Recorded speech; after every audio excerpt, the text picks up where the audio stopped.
배에 가스가 차고 방귀가 자주 나오시나요? 나이가 들수록 뱃살이 나와서 고민이신가요? 오늘 영상은 정말 도움이 되실 만한 내용으로 준비했습니다. 오늘 소개해드릴 책은 정세연 한의사의 만성염증 바이블, 염증 해방입니다. 병 없이 오래 사는 사람들의 비밀은 무엇일까요?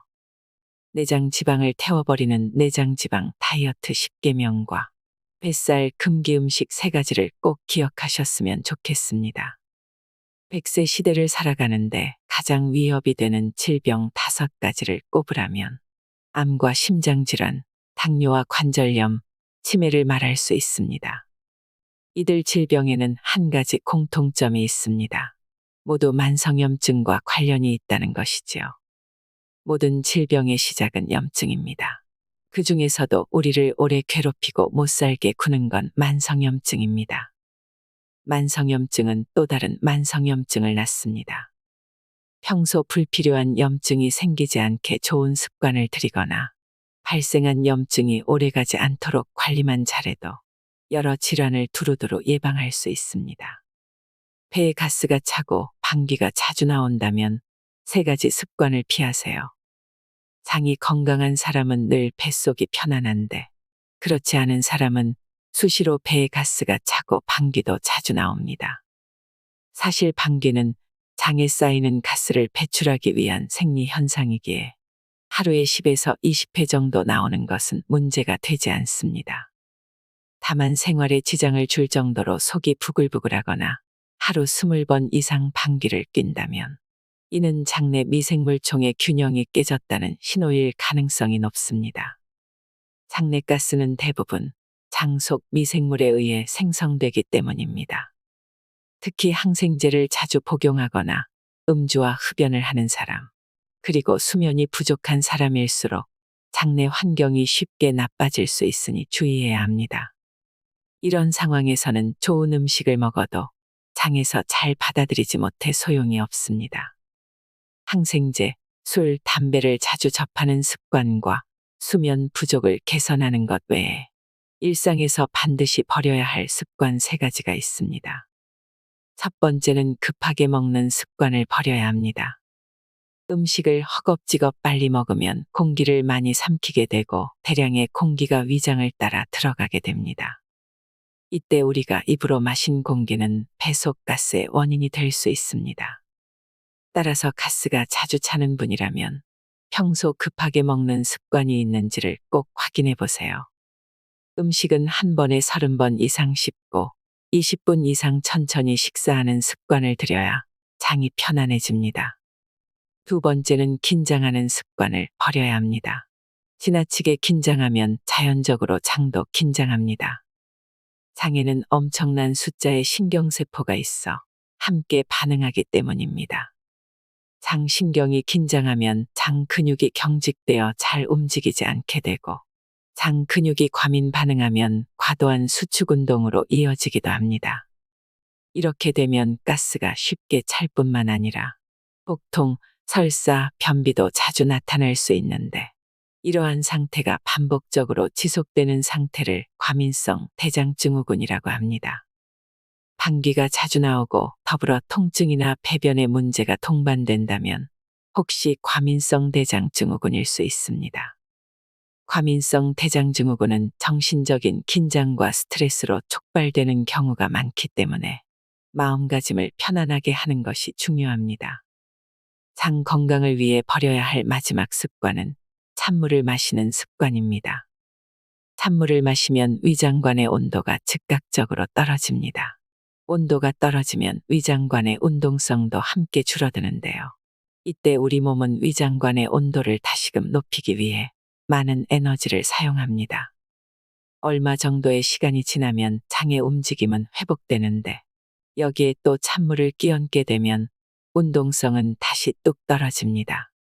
이러한 일이 반복되면 위장관 전체의 연동 운동도 점점 무력해집니다. 즉, 잘 안 움직이게 되죠. 이 경우 음식물이 장에 머무르는 시간은 길어질 수밖에 없습니다.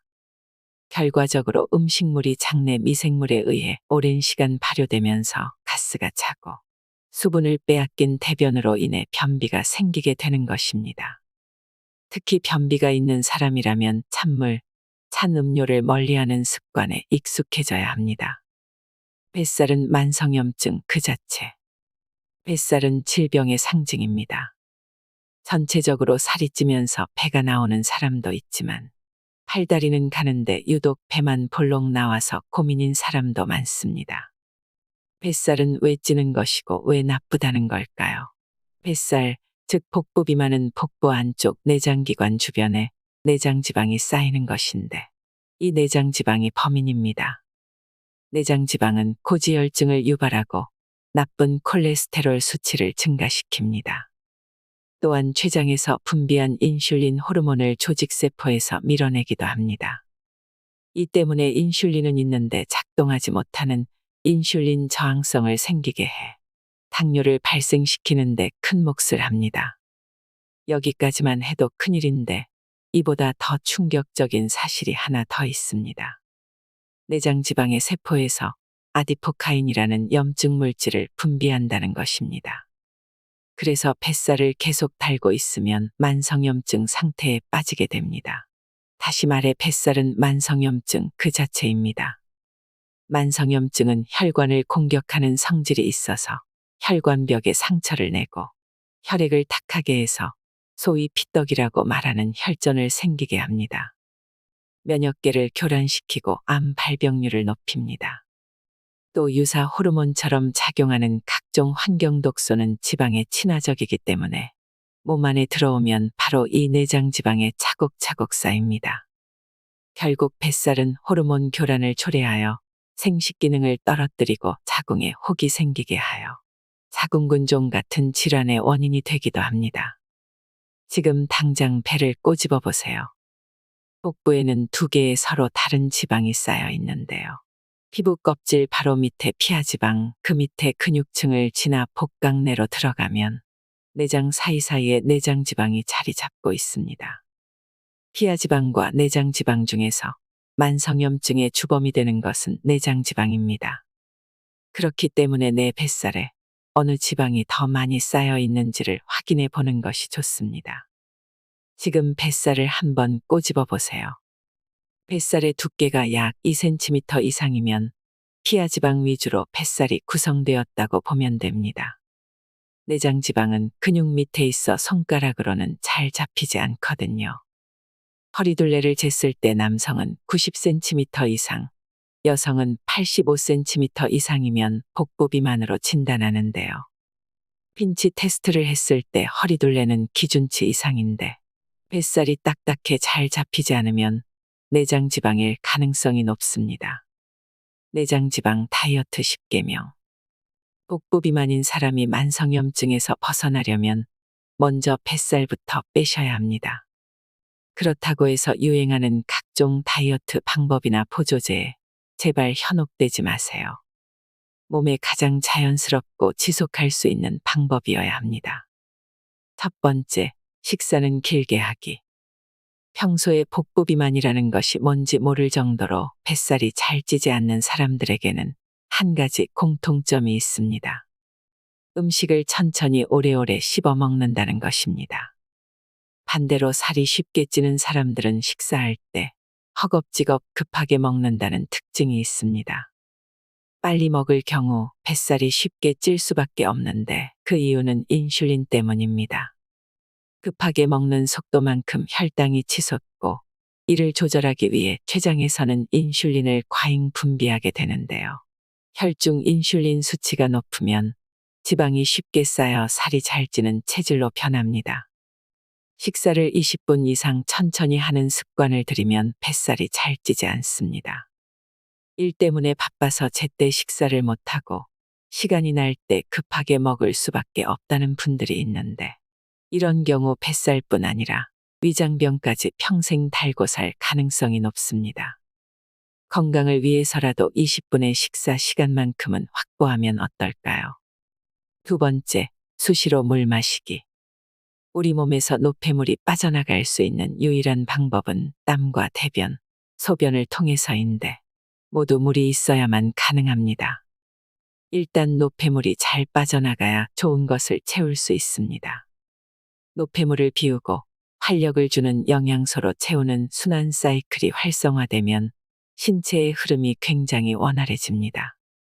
물이 몸속으로 들어가면 우리 몸은 소화, 흡수하고 대사시키고 배출하기 위해 바삐 움직입니다. 물을 대사시키는 과정에서도 칼로리가 소비됩니다. 그래서 물을 마시고 배출시키는 것만 잘해도 다이어트 효과가 극대화됩니다.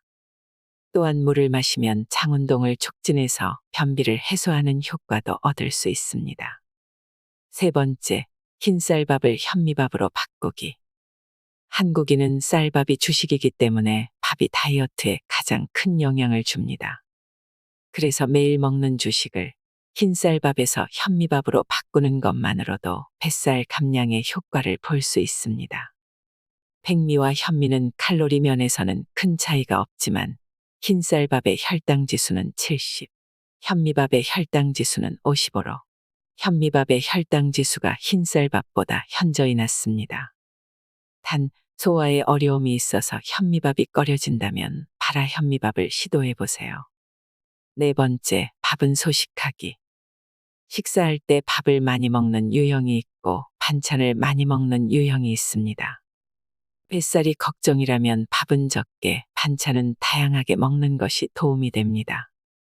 밥의 양을 반 공기로 줄이고 대신 단백질 반찬, 해조류, 섬유질이 가득한 채소 반찬을 골고루 섭취하세요. 이렇게 하면 다이어트 과정에서 변비가 생기거나 영양 결핍으로 탈모, 피부 노화 같은 부작용이 생길 가능성이 없습니다. 오히려 반찬을 통해 각종 비타민과 미네랄 등을 충분히 섭취함으로써 대사 과정을 촉진시켜 내장 지방은 빠지고 덤으로 피부가 좋아지는 효과까지 얻을 수 있습니다. 다섯 번째, 단백질 충분히 섭취하기.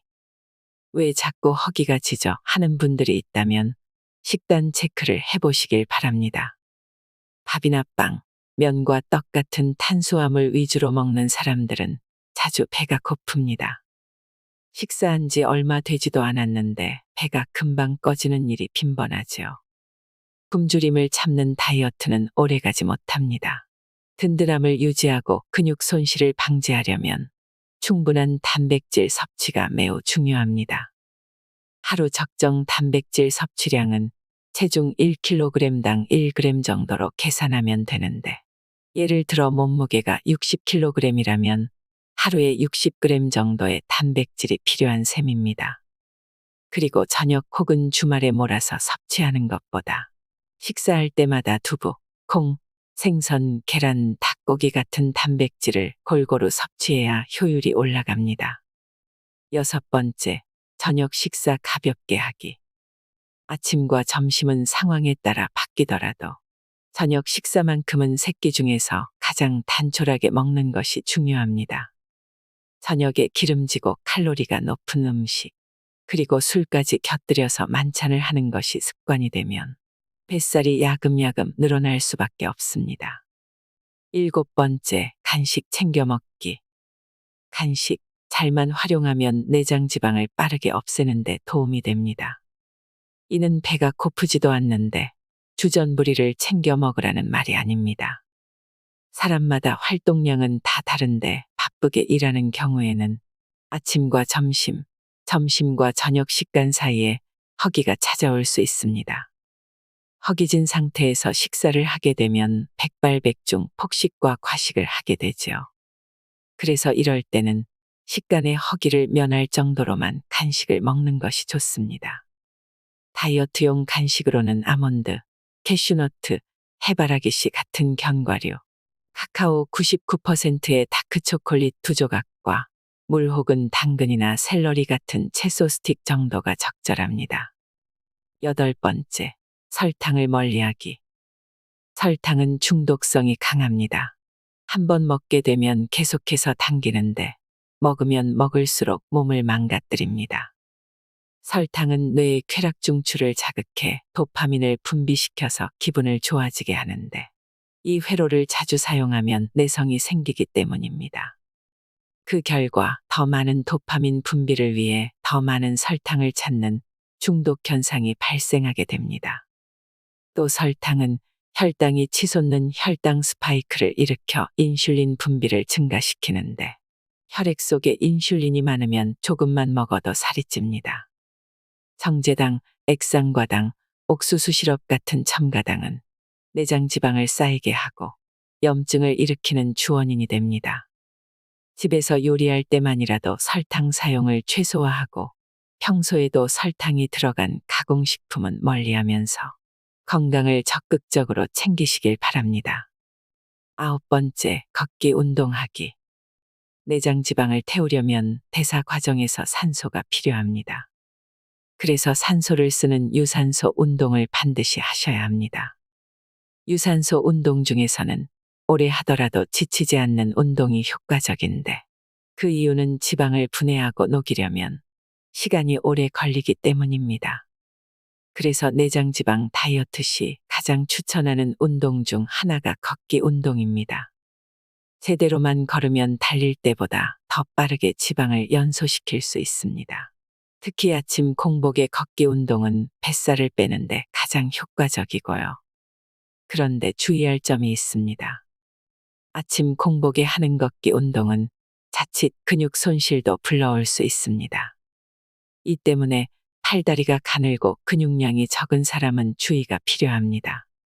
반면에 전체적으로 비만이면서 근육량과 체지방이 많은 분들이라면 매일 45분에서 1시간 정도는 꾸준히 걷기를 바랍니다. 10번째, 모든 것을 습관화하기.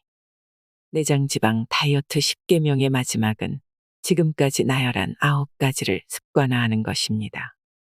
한꺼번에 다 성공하려고 하면 부담스러운 숙제가 되니 가장 쉽게 해볼 수 있는 한 가지를 선택해서 시작해 보세요. 아침에 일어날 때 컨디션이 좋아지거나 몸이 가볍다거나 피부가 맑아지는 등 기분 좋은 변화들이 찾아올 겁니다. 이런 변화들을 스스로 느끼게 되면 다이어트 10계명은 더 이상 숙제가 아니라 나를 돌보는 습관이 됩니다. 처음엔 위기의식 때문에 시작했더라도 좋은 것을 체험하고 나면 해야만 했던 것이 하고 싶은 것으로 바뀌게 됩니다. 마음가짐이 달라지는 것이죠. 내장 지방을 빼고 만성염증으로부터 하루빨리 벗어나는 것도 좋지만 내 몸과 마음이 건강하게 변화해가는 그 과정도 충분히 즐겼으면 좋겠습니다. 뱃살 금기 음식 3가지. 뱃살을 찌우는 음식으로 한국인이 가장 주의해야 하는 것은 탄수화물입니다. 밥을 주식으로 하고 정제된 탄수화물을 계속해서 자주 먹는 식습관은 탄수화물 과잉 섭취를 부릅니다. 에너지로 쓰이고 남은 잉여 탄수화물은 고스란히 지방의 형태로 바뀌고 복부의 내장 지방으로 저장되기 때문에 주의해야 합니다. 우리가 자주 사 먹거나 배달 음식으로 시켜 먹는 음식 중 알게 모르게 탄수화물 폭식을 부르는 음식들이 있습니다. 그 중에서도 지금 소개할 3가지 음식은 늘어나는 뱃살과 만성염증 때문에 고민하는 분들이라면 조금은 멀리 하시는 것이 유리합니다. 첫 번째, 초밥. 초밥은 가공 없이 날 것으로 섭취하는 데다 장인정신, 고급스러운 이미지 때문에 건강식으로 여기기 쉽습니다. 그러나 초밥은 패스트푸드와 크게 다르지 않습니다. 실제로 초밥은 거리에서 빠르게 대량의 식사를 제공하기 위해 준비된 음식으로 포장마차에서 팔았다고 합니다. 별도의 반찬 없이 먹는 형태라 회전 초밥집에 가면 순식간에 접시가 쌓이는 경험도 해보셨을 겁니다. 초밥은 먹는 속도가 굉장히 빠르고 혈당을 빠르게 치솟게 하는 음식입니다. 그런 초밥이 내장 지방의 적이 되는 이유는 또 있습니다. 초밥에는 설탕이 들어간다는 사실이지요. 초밥에 사용되는 밥은 식초와 설탕, 소금을 섞은 단촛물로 간을 합니다. 그러니까 냉정하게 따져보면 초밥은 탄수화물과 설탕과 식초의 콜라보입니다. 게다가 양도 적지 않습니다. 밥 한 공기를 약 200g으로 보는데 초밥 10개만 먹어도 약 250g이니 밥 한 공기를 훌쩍 웃도는 양이 됩니다. 그럼에도 불구하고 초밥은 참 맛있습니다. 이 맛있는 초밥을 내장 지방 걱정 없이 좀 더 건강하게 즐기려면 밥의 양을 절반 정도 덜어내는 것이 좋습니다. 천천히 오래 씹는 것은 기본이고요. 물론 다이어트 중이라면 초밥보다는 회를 선택하는 것이 더 나은 선택입니다. 두 번째, 짜장면. 평소 직장인들이 점심으로 가볍게 즐기는 짜장면은 1인분이 약 864칼로리나 되는 꽤 무거운 한 끼 식사입니다. 무려 공깃밥 3그릇과 맞먹는 칼로리지요. 조리법에 따라 조금씩 다르겠지만 보통은 재료들을 기름에 가열하는 방식으로 제조하기 때문에 내장 지방 축적에 최적화된 메뉴라고 할 수 있습니다. 하지만 높은 칼로리보다 더 주의해야 할 것이 있습니다. 캐러멜 소스를 넣은 춘장인데요. 춘장은 과거 오랜 발효 과정을 통해 자연스럽게 검은색을 띠도록 만들었는데 요즘에는 캐러멜 색소와 감미료를 넣어 대량 생산하는 경우가 많아졌습니다. 춘장 소스는 춘장에 식용유와 돼지기름을 넣고 볶아 만드는데 캐러멜 소스가 열과 만나 산화되면서 최종 당화산물, 즉 당독소를 만들어냅니다. 당독소는 몸에서 빠져나가지 않고 혈관벽에 들러붙어 혈관을 녹슬게 하며 염증을 일으키기 때문에 주의해야 합니다. 짜장면을 건강하게 즐기려면 번거롭더라도 짜장 소스를 직접 만들어 먹는 것이 좋습니다. 세 번째, 떡볶이. 떡볶이는 한국인의 소울푸드지만 안타깝게도 떡볶이 떡과 소스 조합은 내장 지방에 치명적입니다. 떡은 고밀도 탄수화물이기에 내장 지방을 쉽게 쌓이게 하고 설탕을 듬뿍 넣은 떡볶이 소스는 전분과 당의 함량이 매우 높기 때문이지요. 요즘에는 집에서 만들어 먹을 수 있는 밀키트 제품도 많이 출시됩니다. 모든 제품에 해당되는 사실은 아니지만 대부분 원재료를 확인해 보면 떡볶이 국물에도 진한 맛과 풍미를 위해 춘장이나 짜장 분말이 첨가되어 있는 경우가 있습니다. 이는 짜장면과 마찬가지로 당독소 함유량이 높은 음식이라는 뜻입니다. 특히 당뇨 환자는 삼가야 할 음식이고 복부 비만과 고지혈증이 있는 사람도 자주 먹어서는 안 됩니다. 영양 간식으로 떡볶이를 먹고 싶다면 집에서 만들어 먹는 것이 가장 좋습니다. 적극적인 내장지방 다이어트 중이라면 곤약떡을 사용하면 살찔 걱정 없이 맛있게 떡볶이를 즐길 수 있습니다. 효과가 입증된 4가지 항염증 음식. 100세 시대를 살아가는데 가장 위협이 되는 질병 5가지를 꼽으면 암과 심장질환, 당뇨, 관절염 그리고 치매가 있습니다. 100세 시대의 5대 질환이죠. 각기 다른 질환 같지만 공통점이 있는데 바로 만성염증과 관련이 있다는 것입니다. 누구도 원치 않는 위험질환이 생기는 원인에는 늘 염증이 깔려 있습니다. 한의학에서도 급성염증부터 만성염증까지 염증을 다스리는 천연약제의 종류가 매우 다양합니다. 염증을 치료하는 식품이나 영양소에 대한 연구 또한 양 한방에서 모두 활발하게 진행되고 있고요. 그 중에서도 염증을 없애는 데 효과가 있는 음식 4가지를 소개합니다.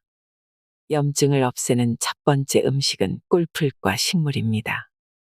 꿀풀과 식물의 특징은 향긋한 향인데 우리에게는 허브라는 이름으로 많이 알려져 있습니다. 대표적으로 박하와 로즈마리, 바질과 라벤더 등 다양하며 깻잎 같은 한국 전통 꿀풀과 식물도 있습니다. 이들이 내뿜은 향은 원래 식물이 스스로를 보호하고 생존하기 위해 만들어낸 휘발성 성분인데요. 특히 꿀풀과에 속하는 허브를 섭취하면 강력한 항염 작용을 하는 것으로 학계에 보고되고 있습니다. 화한 맛과 향이 특징인 박하도 항염 효과가 매우 뛰어나 한의학에서 오랜 시간 천연소염제로 사용하고 있습니다. 특히 피부염이나 구내염, 식도염과 위염처럼 상피 조직의 염증을 다스리는 작용이 탁월하죠. 또한 대부분의 꿀풀과 식물은 위장운동을 촉진시키는 강력한 힘을 가지고 있습니다.